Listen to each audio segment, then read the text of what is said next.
¿Qué tal, alumnos? Que tengan ustedes muy buenos días. Esta clase está dirigida para el aula A2.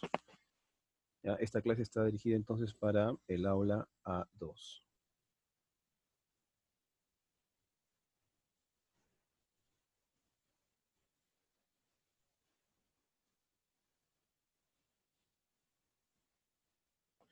A ver, un momento para cargar la diapositiva.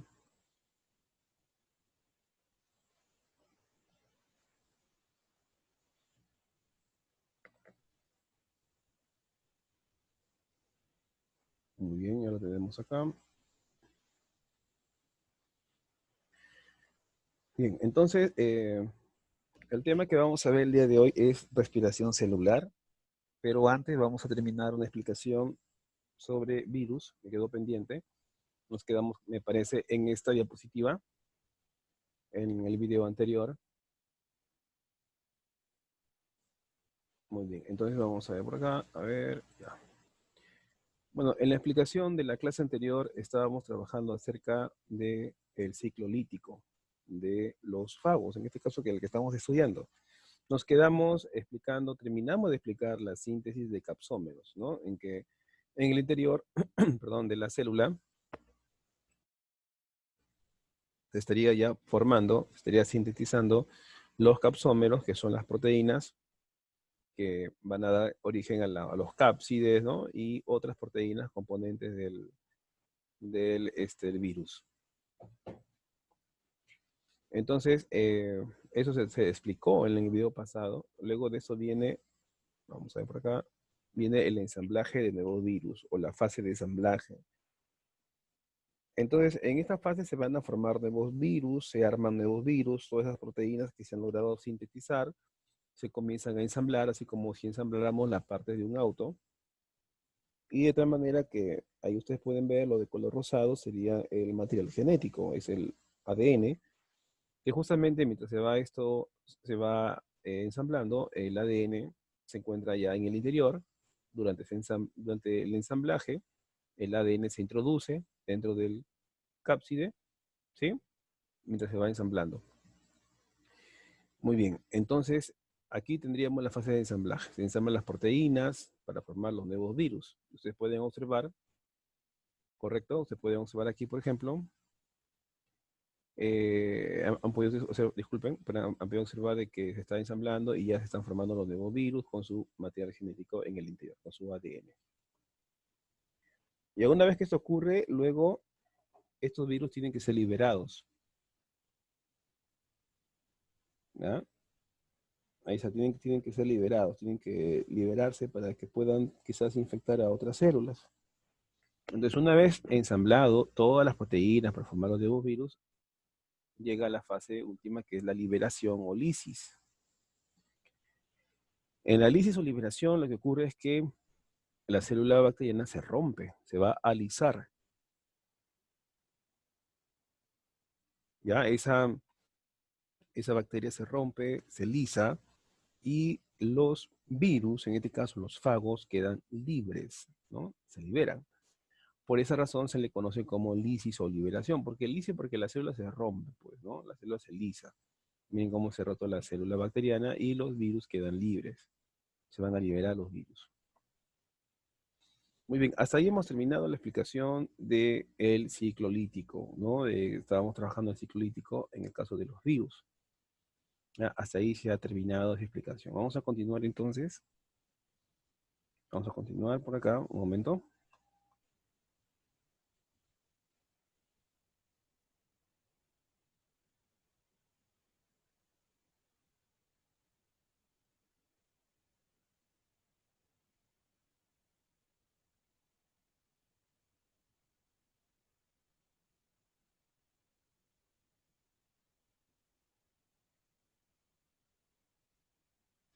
Ya, a ver, ahora sí. Se fue un poco el internet, me parece. Entramos entonces al tema correspondiente a respiración celular. Ya vamos a entrar justamente ahí. Eh, Como ustedes pueden observar, en los casos, antes de virus, se estuvo estudiando la fotosíntesis, creo que sí lo recuerdan, ¿no? ¿ya? Entonces, ese tema, junto con respiración celular, corresponde a unos temas que son frecuentes en el examen de admisión a la Universidad Nacional de Trujillo. Son frecuentes. Entonces yo trabajé fotosíntesis, luego hice un espacio, coloqué el virus y ahora retomamos la parte de bioenergética con respiración celular. Vamos a hablar entonces de la respiración celular, que es un tema muy importante para el examen de admisión y es un tema que justamente muchos alumnos lo han endemoniado creyendo que es difícil. Entonces no es complicado, realmente para mí es uno de los temas más sencillos que hay en todo el curso, solamente que hay palabras, hay unos términos que son feos, por así decirlo, pero tienes que aprenderlo. Tienes que aprender esos términos, no queda de otra, porque vas a postular a ciencias, ¿correcto? El hecho que no lo entiendas no significa que no vas a tener la posibilidad de volverlo a estudiar y a entender. No, no sería ideal pensar de ese modo, ¿ya? Entonces vamos a entrar a explicar procesos de respiración celular. La respiración celular es un proceso metabólico de tipo catabólico. ¿Ya? Es un proceso catabólico, pero metabólico, ¿de qué tipo, profesor? Porque el metabolismo puede ser de dos formas, anabólico y catabólico. El metabolismo anabólico es cuando se van a sintetizar, se van a producir, se van a generar, se van a fabricar entonces moléculas, partiendo de moléculas sencillas a moléculas complejas, que le hemos visto en la fotosíntesis. En la respiración celular, entonces, es un proceso catabólico. Aquí sucede lo contrario. Vamos a agregar acá, ¿ya? Entonces, en el proceso catabólico, que es en la respiración celular, que es un tipo catabólico, hay una conversión donde moléculas complejas, ¿ya? Moléculas complejas son convertidas a moléculas sencillas. Ahí está. Ahí. Entonces, esto corresponde a la respiración celular. Entonces, vuelvo a repetir, por favor, ¿ya? La respiración celular es un proceso de tipo catabólico, ¿ya? ¿Y por qué se caracteriza un proceso catabólico? Porque moléculas complejas son convertidas a moléculas sencillas. En otras palabras, son degradadas. Hay una degradación de esas moléculas complejas. El término degradación, ustedes seguramente lo van a escuchar muchas veces cuando estudien el tema de respiración celular. Entonces, la molécula compleja se degrada hasta convertirse en moléculas sencillas, son moléculas simples, también se le dice.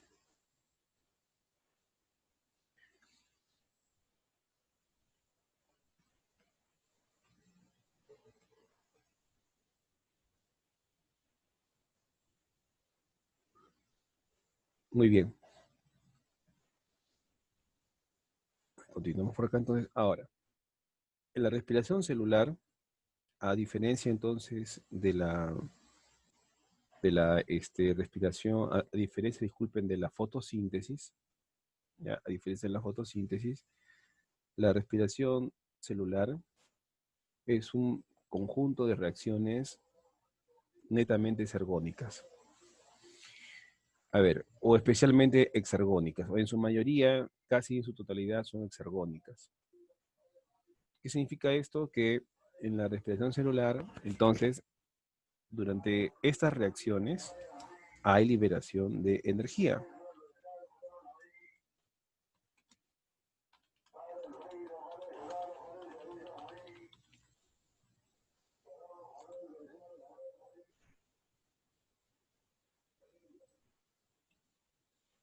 Ahí está, ¿ya? Hay liberación de energía. Entonces, en el caso de la fotosíntesis es un proceso de tipo endergónico, en el cual no hay liberación de energía. En cambio acá, en la respiración celular, sí, hay liberación de energía. ¿Ya? Eso quiero que tengan en cuenta, por favor, alumnos. Hay liberación de energía aquí en el proceso de la respiración celular. ¿Ya? No olvidarse, por favor, es importante esto, es muy importante.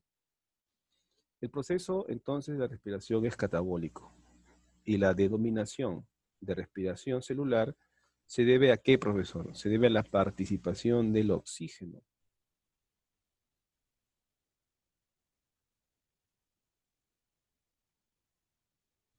Entonces el oxígeno participa en este proceso químico, ¿ya? Bioquímico, va a participar el oxígeno. Por esa razón se le llama respiración celular. Sencillo, ¿no? Vamos a ver al final de todo el proceso de respiración en que justamente el oxígeno se va a encargar de coger, agarrar, sostener, aceptar hidrógeno y también electrones. Es algo común que siempre preguntan, ¿no? El receptor final de electrones y los alumnos se trauman y comienzan a ver lo difícil. Es que muchas veces no se explica detalladamente qué es lo que ocurre en la respiración. Por esa razón lo ven difícil muchos alumnos. Entonces, como ya les dije, el proceso es catabólico, ¿correcto? Eso ya lo manifesté arriba. Y la denominación, o sea, el por qué se le llama respiración celular, se debe a que en ese proceso va a participar el oxígeno. Ese oxígeno que respiramos, que inhalamos, es el que va a participar en ese proceso. Entonces, celular se debe a la participación de oxígeno al final de las reacciones de degradación. O sea, al final de todo el proceso de respiración celular, el oxígeno va a participar. ¿Correcto? A esto se refiere cuando dice al final de las reacciones de degradación. Reacciones de degradación. ¿A qué reacciones de degradación se refiere? Pues a la respiración celular. En todo ese proceso donde las moléculas complejas serán convertidas en moléculas sencillas. En este caso la glucosa, que es la que va a ser degradada, va a ser destruida, destrozada, transformada. Un momento. Muy bien. Entonces, en la respiración celular hay una secuencia. Antes que nada,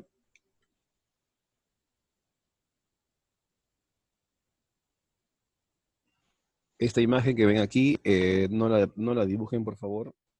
¿Ya? Solamente para que lo observen en el video, no lo van a dibujar. ¿Ya? Es un poquito complejo que lo dibujen. Más adelante ya les voy a indicar qué imagen deberán dibujar en su cuaderno. La imagen que ven a continuación, sí. Esta imagen sí debe estar en su cuaderno, ¿ya? ¿Ya? Esta imagen sí debe estar en su cuaderno. Toda esta imagen sí debe estarlo. Bueno, entonces vamos a explicar, pues, ¿no? La respiración celular es una secuencia de reacciones de óxido-reducción. Reacciones de óxido-reducción. Señalamos aquel término. Como ustedes están llevando química, ya, bueno, son alumnos de aula 2, ya tienen una idea, ¿no? O sea, van a haber reacciones de oxidación y habrá reacciones de reducción. No pierdo un electrón, me oxido, gano el electrón, me reduzco. Algo muy fácil. En donde la energía química, ojo, en la energía química contenida, almacenada en los nutrientes como los carbohidratos, los lípidos, y proteínas, se convierten finalmente en energía o ATP en el interior de la célula y que es utilizada para los diferentes procesos fisiológicos de la célula. Lo que está indicando este párrafo, jóvenes, es que miren, la glucosa, acá está la glucosa, esta glucosa es la que principalmente se explica en las clases de nivel preuniversitario. Pero no solamente la glucosa podría entrar a tallar, o la glucosa no es la única que va a realizar este proceso de respiración celular. Quiero que me entiendan de manera general. Lo que me está diciendo es que los nutrientes que consumimos de los alimentos, como los carbohidratos, y ahí se encuentra, por ejemplo, la glucosa, los lípidos y las proteínas, durante este proceso de respiración, ellos se van a convertir en energía, ¿correcto? En ATP. El ATP es como una botellita, ¿sí? En la cual se almacena energía. Estas moléculas de ATP, que es la energía, se va a producir durante este proceso de respiración, ¿correcto? ¿Y por qué se genera ATP? Porque nuestra célula tiene que realizar actividades fisiológicas, tiene que hacer, por ejemplo, por ahí, no sé, una síntesis de proteínas, por ahí tiene que de repente estar exportando algún material, ¿sí? Sacando de la célula, por ahí de repente tiene que moverse algunas proteínas en la célula, no sé, cualquier función, incluso fotosíntesis, ¿no? En la fotosíntesis, por ejemplo, algunos eventos que tengan que ocurrir, se requiere ATP, por ejemplo, ¿no? Entonces, los eventos que suceda en la célula, entonces lo que ocurra se requiere energía, es como un auto, necesitamos combustible para que pueda funcionar. Entonces, en este caso sucede lo mismo. Para que esas actividades celulares puedan darse, se requiere energía. ¿Y de dónde crees tú que se obtiene la energía? Pues de lo que estás comiendo. Pues lo que tú consumes tiene que experimentar esos nutrientes, este proceso, para generar energía o ATP, para que tu célula pueda funcionar. De tal manera entonces que aquí, por ejemplo, la glucosa logra ingresar a la célula. Miren, todo lo que ven acá, todo este contorno es una célula, ¿sí? Acá te está indicando membrana plasmática, o sea, lo de azul sería la membrana plasmática.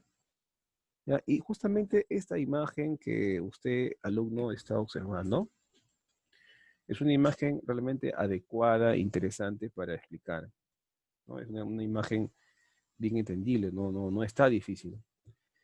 Vamos a ver acá una visión general, ¿no? La glucosa ingresa a la célula y la glucosa en el interior de la célula experimenta los procesos de respiración.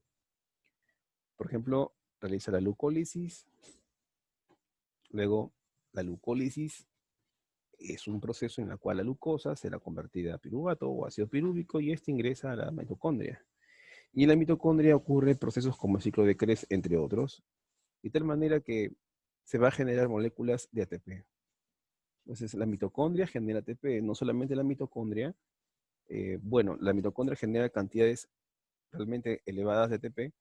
Durante la glucólisis se genera ATP en cantidades muy pequeñas que luego vamos a ver, y esto permite que se genere entonces estas moléculas que las células van a necesitar. ¿Ven? Por acá también podemos observar que la glucólisis genera piruvato y piruvato puede entrar a realizar fermentación, que también lo vamos a ver. Hay células que van a hacer su fermentación como un proceso natural y durante ese proceso se genera energía, porque va a involucrar una glucólisis. En conclusión, para que me puedan entender rápido, la glucosa ingresa y sucede una serie de eventos que después lo vamos a detallar para generar ATP. Miren aquí, ATP. ATP es el combustible para que la célula pueda funcionar correctamente.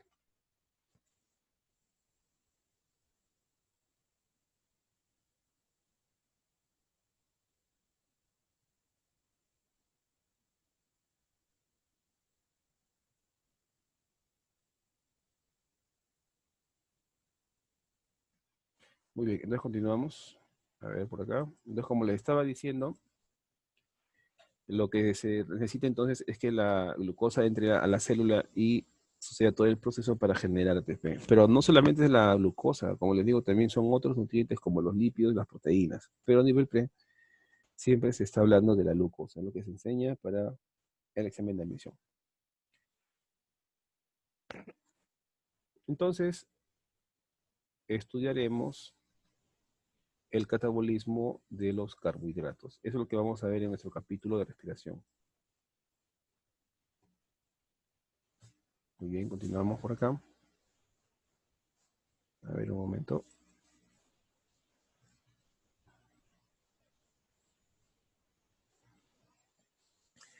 Catabolismo de los carbohidratos. Ya, eso es lo que vamos a estar estudiando. Ya, vamos a ver lo que se fue la señal, creo. Entonces, como les había manifestado, alumnos, pueden ser una serie de nutrientes que eh, hagan la respiración, pero nosotros nos vamos a centrar en los carbohidratos.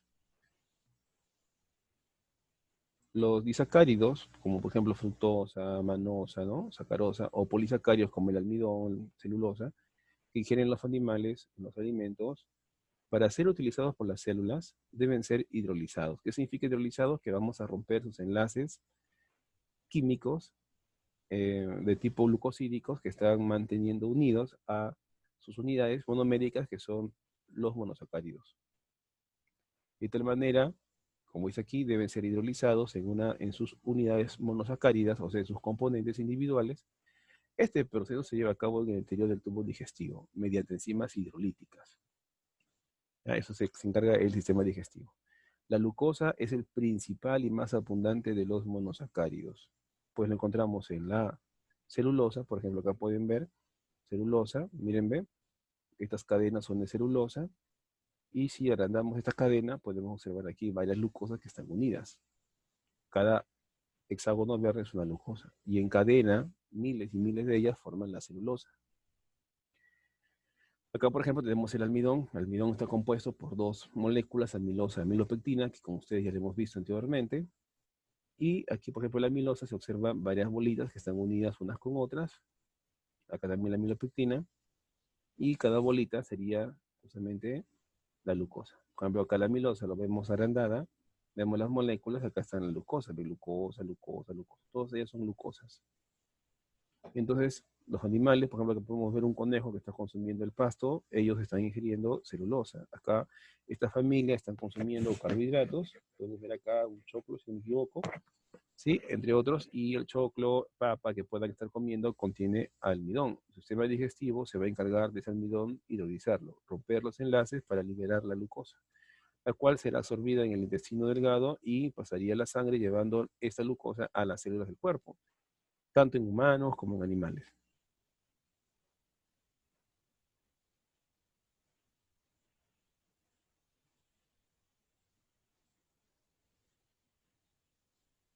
Muy bien, acá entonces, observando por acá, a ver, miren, en la degradación total de la glucosa. O sea, ya por eso les dije, degradación es un término que ustedes tienen que familiarizarse, ¿ya? Degradación es el término adecuado, de forma vulgar, podríamos decir destrucción, ¿no? Se rompe, se destruye la glucosa. O también podemos decir catabolización, ¿no? O catabolismo de la glucosa, que es lo que estamos estudiando.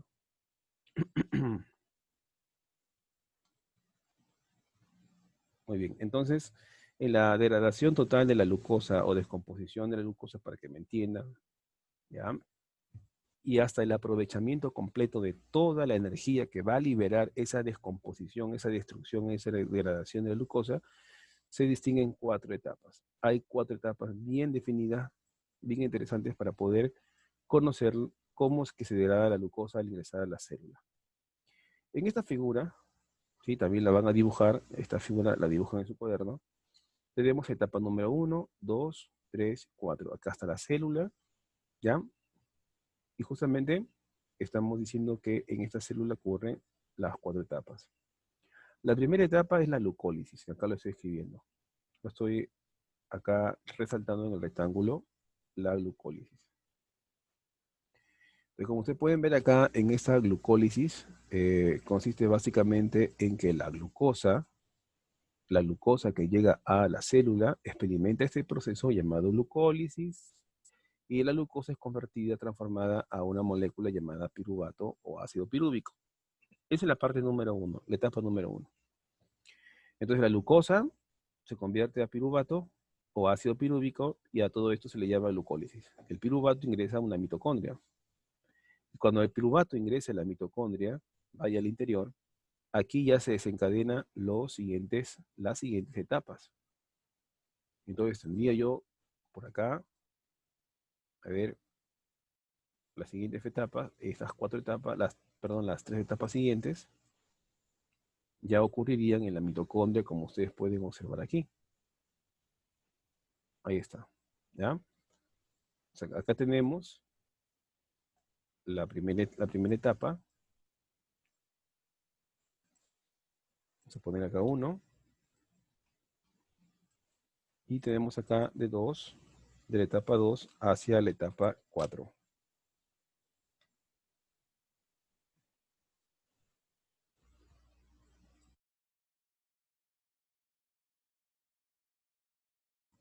Entonces, la etapa número 1,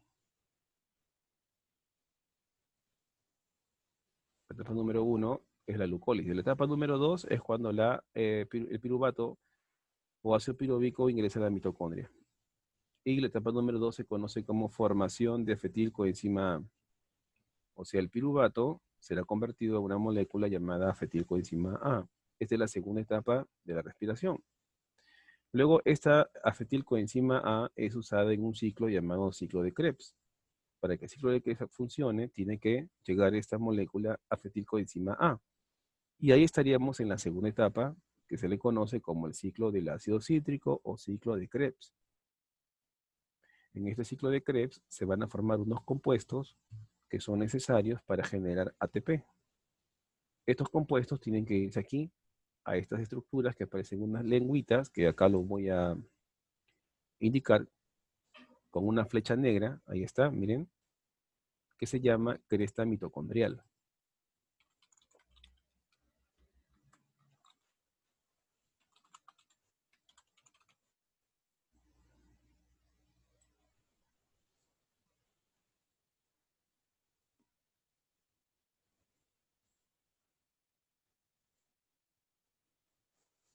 Ahí está, cresta mitocondrial.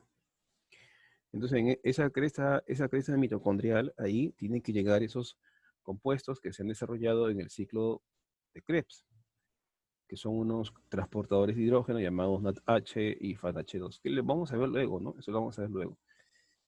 Entonces, aquí en esa cresta se van a generar moléculas de ATP de forma considerable, y esta última etapa se denomina transporte de electrones y quimioósmosis.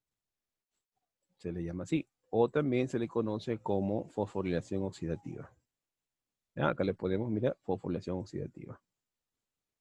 Entonces ahí tenemos las 4 etapas. ¿Ya? Tenemos ahí las 4 etapas. Glucólisis, formación de acetilcoenzima A, ciclo del ácido cítrico, ciclo de Krebs, transporte de electrones y quimioósmosis o fosforilación oxidativa, que también se le suele denominar. Son 4 etapas importantes que vamos a estudiar a continuación para entender la degradación de la glucosa.